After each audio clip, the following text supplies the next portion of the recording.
Exactly. That's why I was excited for this conversation too, because most people listening to this listen to other entrepreneurs and they're like, I want to do this.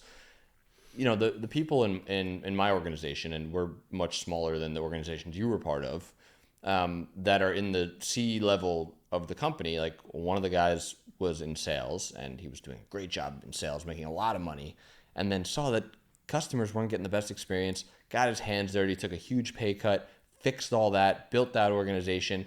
Next thing you know, a few years later, he's the COO of the company. He has a bunch of equity, made a lot of money, and it's because he got his hands dirty and he did the diligence.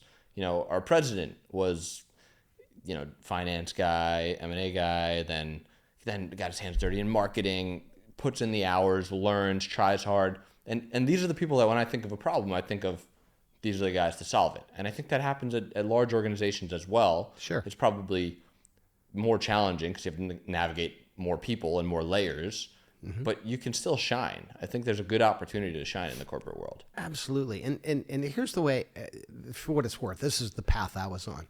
I was going to stay in the corporate world. This was my criteria, as long as I was learning and growing. Yeah. Because I knew I'd be able to apply those tools to being an entrepreneur at some point. Now, if I stopped learning, then it was time to leave and go do my own thing. But as long as I was learning and succeeding in that environment, then I was fine. Right. So that's kind of the way I looked at it. As long as you're learning, even as an entrepreneur, if you start down that entrepreneur path, as long as you're growing, keep going. Yeah. Yeah. I mean, life is about growth at the end of the day. Yeah. There's really nothing else to it. Exactly. It's experiences that make you grow, that make you understand more about life. And you can get that from any path you choose in your career.